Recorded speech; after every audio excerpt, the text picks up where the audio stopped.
What's going on, Soul Tribe? I salute the divinity in you, and welcome to my channel, Alchemist.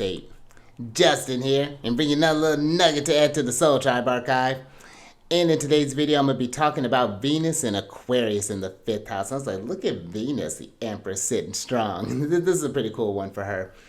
Now, when you talk about the nature of Venus, Venus is about how we magnetize things, how we can be a representation of our creative abilities, how we experience love, how to want to harmonize and build relationships and things along those lines. It's just how we make this experience just more pleasurable and being the lesser benefic. Venus can even bring about like money and good finances and things along those lines. So, especially with where she's at here, we'll get into that in a moment.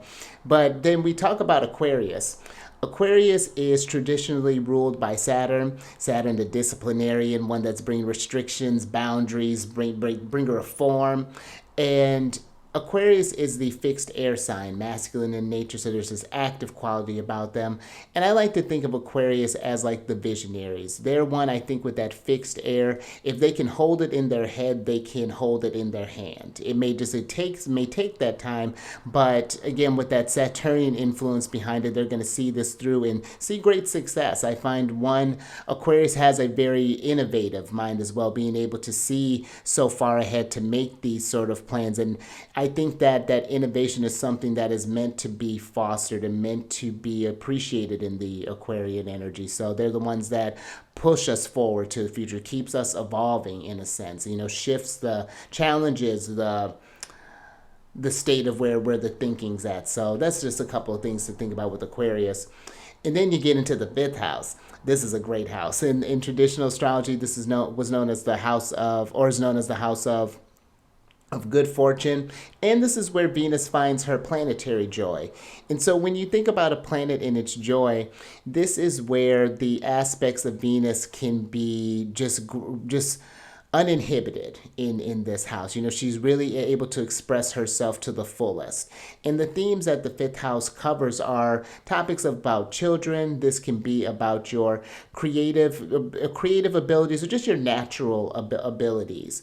This could be about pleasurable pursuits. This can bring about good fortune and riches. And this can also be about, what am I trying to remember? Oh, romance and sexuality. That could be another thing that the 5th house covers. So when you're combining all of these themes here, a couple of things to think about. One, you're going to want to look to see where Saturn is at, because Saturn's going to be in charge of this house. This is one of the houses he's in charge of.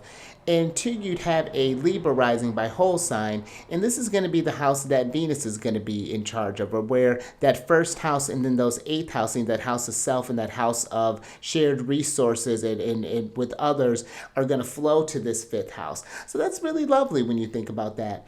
Because for one thing, one question that I would ask is, what is your vision for yourself? How are you making the most of these gifts that Venus are bringing? Maybe you are a natural just singer. Maybe you're one who is maybe maybe you're a really great musician. Maybe you're a really great architect. Maybe you're someone who's really good with math, maybe good with money, maybe good with whatever it is that you're good with. How are you fostering that? And what do you intend to leave behind with that? Because again, that Venus is leaving, that 8th house can deal with that inheritances. What are we inheriting from you in a sense? And so that we keep producing so that we can give you more money. But that is something I think to think about. If you have something that, not that you have to turn a hobby into a career, but maybe it could even be like a little side hustle. Maybe you're just maybe you like to make jewelry. You just have a little thing on the side there. People happen to compliment the stuff that you wear. So I think just having a vision could be very important. Now, children is one that can be a very beneficial thing for you. Not that you have to have kids. You could just have your creative baby. But children are another form of creation as well.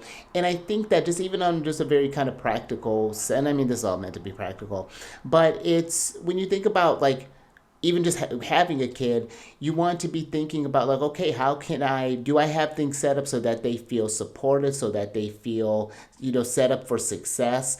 Do I feel fulfilled enough as a person? Are there other things that I want to do before before I bring this sort of like thing of life onto this new life here? So like, naturally that's bringing like that Venus thing. Okay, how can I harmonize that? How can I bring that in order? Okay, I maybe need to save up some things. I maybe need to set aside stuff for some wills, or maybe set aside like something for like a savings, or maybe even find yourself like really good in stocks, for example. That could be something I would say would be very beneficial for. And if not, I mean, maybe just something to look into, some alternative ways for getting some resources in that lens. That could be like that, or maybe even learning how to manage other people's taxes, possibly there. Maybe that could be like a side hustle. Again, just if that resonates with you.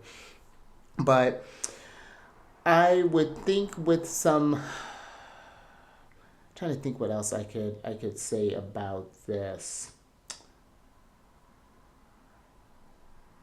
I would say to allow yourself to really, again, that Aquarius energy is an innovator, one that thinks differently from the crowd, and we need that innovation in order to evolve. So I think that that's something too that you want to make sure that you foster that individuality, keep that imagination, have that relationship with that inner child. What does your inner child want to do? What was their vision, and how's that again showing itself as you evolve on this journey here, and how that vision adapts and things. And yeah, I could just see this as a very inspired Venus as well. So you definitely work with like writing down your ideas, having a game plan there. I think that could be something that's really cool with you, or really cool.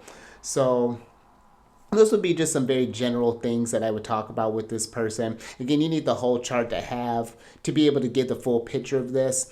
So if that's something that you want to get more familiar with, then down in the description box below is a link for all the services that I provide. So definitely check that out. And if you happen to have this placement or know someone who's working with this placement, leave a comment down in the comment section. Let us know how you've been working with these energies here.